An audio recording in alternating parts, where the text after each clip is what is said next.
அகத்தியமே சத்தியம், சத்தியமே அகத்தியம். வணக்கம் நண்பர்களே, இது அஸ்ட்ரோ சுரேஷ்.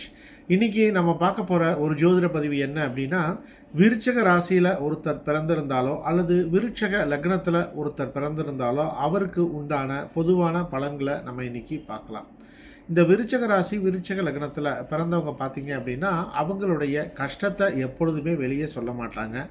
எல்லாத்தையும் உள்ளுக்குள்ளேயே வைத்துக்கொண்டு குமரிக்கொண்டு இருப்பார்கள். அடுத்தது பலருக்கெல்லாம் பார்த்தீங்கன்னா, தாய் தந்தையரை விட்டு வெளியேறக்கூடிய ஒரு வாய்ப்புகள் இருக்கும். அதாவது ஹாஸ்டலில் படிக்கிறது, இல்லை தாய் தந்தையரை எதிர்த்துக்கிட்டு கல்யாணம் பண்ணிக்கிறது, இந்த மாதிரியான சூழல்கள் இவர்களுக்கு வரலாம். கோயிலுக்கு பக்கத்தில் வீடு அமையறதுக்கான ஒரு வாய்ப்புகள் உண்டு அப்படின்னு சொல்லலாம். இப்போது இவங்க விருட்சக லக்னம் அப்படிங்கிறப்போ, இந்த லக்னாதிபதியே செவ்வாய், அவர் 6ஆம் அதிபதியாக வர்றாரு. அப்போ 1க்கும் 6க்கும் தொடர்பு வருது. 1-6 தொடர்பு அப்படின்னா உத்தியோகம் இவங்களுக்கு நல்லா இருக்கும். ஆனால் கடன், எதிரி, வம்பு, வழக்கு இது சுற்றி சுற்றி வந்துக்கிட்டே இருக்கும் இவங்களை. அடுத்தது இவங்க வாழ்க்கையில் வெற்றி பெறணும்னா 40 வயசு வரைக்கும் கொஞ்சம் காத்திருக்கணும். 40 வயசுக்கு அப்புறம் தான் இவர்களால் வெற்றி பெற முடியும். வாழ்க்கையில் உண்மையான வளர்ச்சியை இவங்க பார்ப்பாங்க. அடுத்து 2ஆம் அதிபதி யார்? குரு. அவரே விருச்சிக லக்னத்துக்கு 5ஆம் அதிபதியாக வருவார். அப்போ 2, 5 அப்படிங்கிற ஒரு தொடர்பு குருவின் மூலமாக வருவதனால் பூர்வீக சொத்து சார்ந்த விஷயங்களில் ஏதாவது ஒரு குழப்பம் இருக்கிறதுக்கு வாய்ப்பு உண்டு.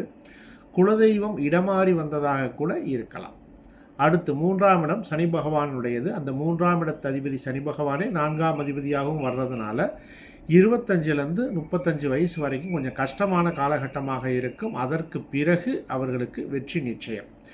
7ஆம் அதிபதியே 12ஆம் அதிபதியாக வரும். அதாவது சுக்கிரன் 7ஆம் அதிபதியே 12ஆம் அதிபதியாக இருக்கிறதுனால திருமண வாழ்க்கையில் கொஞ்சம் ஸ்ட்ரகிள் அதிகமாகத்தான் இருக்கும். வாழ்க்கையில் கொஞ்சம் போராடி தான் திருமண வாழ்க்கையை சமாளித்து கொண்டு போக வேண்டும்.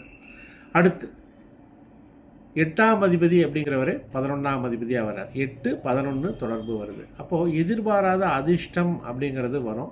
உழைக்காத வருமானமும் இவர்களுக்கு கிடைப்பதற்கு வாய்ப்புகள் உண்டு.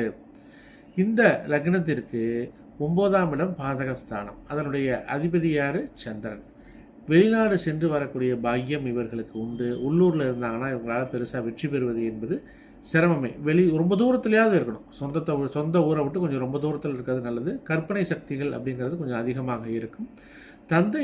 தந்தையரோட கொஞ்சம் கருத்து வேறுபாடுகள் அதிகமாக இருக்கிறதுக்கு வாய்ப்புகள் உண்டு.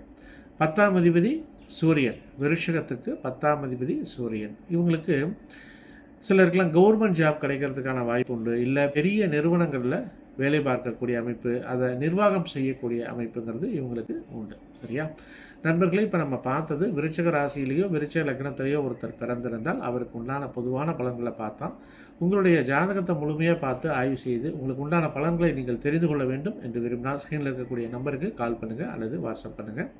ஜாதகம் பார்ப்பதற்கு உண்டான வழிமுறைகள் என்ன என்பதை நான் உங்களுக்கு சொல்லுகின்றேன். அதே போல் ஜோதிடம் வாட்ஸ்அப் மூலமாக கற்றுக்கொள்ள வேண்டும் என்று விரும்பினாலும் என்னை தொடர்பு கொள்ளுங்கள். அதற்கான வழிமுறைகளையும் நான் உங்களுக்கு சொல்லுகின்றேன். இந்த சேனலை சப்ஸ்கிரைப் பண்ணிக்கங்க. அப்போ தான் நான் போடக்கூடிய பதிவுகள் உங்களுக்கு உடனுக்குடன் வரும். டிஸ்கிரிப்ஷன் செக்ஷனில் ஒரு வாட்ஸ்அப் குரூப் லிங்க் இருக்குது. விருப்பமுறைகள் அதிலும் போய் இணைந்து கொள்ளுங்கள்.